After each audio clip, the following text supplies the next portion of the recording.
C'est si merveilleux, Sadhguruji. Vous savez, je sais que tout le monde dans ce bel auditorium ici, et il y a des milliers de personnes qui regardent en direct sur Internet, ils veulent tous savoir s'il y a une prescription pour la bonne santé.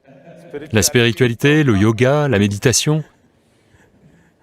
Parce que j'ai vu, vous savez, certaines des choses impossibles que vous avez faites pour d'autres personnes, quand elles n'étaient pas bien.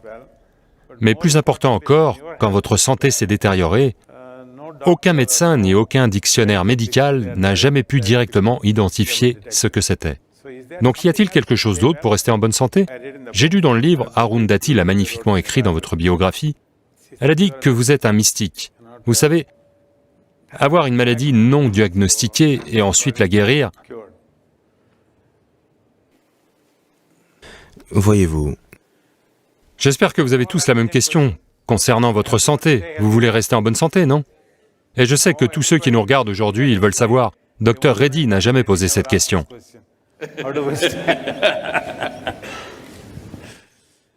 Je les veux comme patients, mais je veux aussi qu'ils soient en bonne santé, Swami. le truc c'est que nous avons créé ce corps de l'intérieur.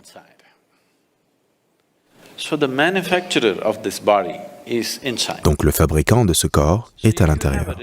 Donc si vous avez une réparation à faire, préféreriez-vous aller chez le fabricant ou chez le mécanicien du coin?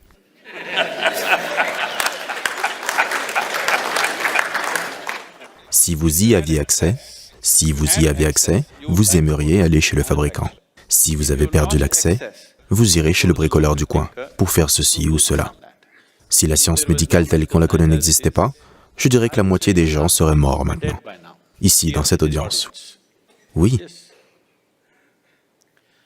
L'espérance de vie moyenne d'un Indien en 1947 était de 28 ans. Aujourd'hui, elle est passée à 64. La science médicale telle qu'on la connaît est un facteur important. Donc je ne cherche pas à rabaisser ou à me moquer des sciences médicales, elles jouent un rôle très important. Ce qui a été accompli au cours des 30-40 dernières années est phénoménal. La question est juste ceci.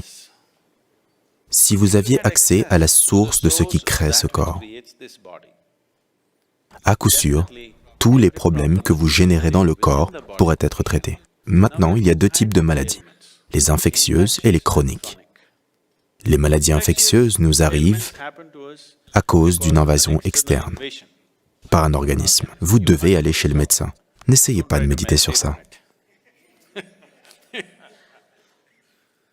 Mais 70% des maladies sur la planète sont autocréées. Je dis autocréées parce qu'elles se produisent de l'intérieur. Donc, ce qui se produit de l'intérieur peut être très facilement réparé de l'intérieur. Ce qui vous arrive de l'extérieur, vous avez besoin d'une aide extérieure pour cela. Donc vous devez combattre un organisme. Alors vous avez besoin de médicaments. Donc le reste des maladies, presque 70%, sont autocréées. Pourquoi votre corps travaillerait-il contre vous? Ce corps est essentiellement programmé pour la santé. Chaque cellule dans ce corps est programmée pour la santé. Pourquoi se retournerait-il contre vous? Parce que quelque part, vous ne le maintenez pas heureux. Pour parler très simplement, pourquoi votre propre famille se retournerait-elle contre vous? Quelque part, ils ne sont pas heureux avec vous, n'est-ce pas? Oui ou non? Ils ne sont pas heureux avec vous, avec quelque chose que vous faites. De même, certaines cellules du corps, certaines parties de votre corps ne sont pas heureuses avec vous, pour une certaine raison. Vous devez être un peu plus attentif. Il y a un moyen systématique de prêter attention à celui-ci.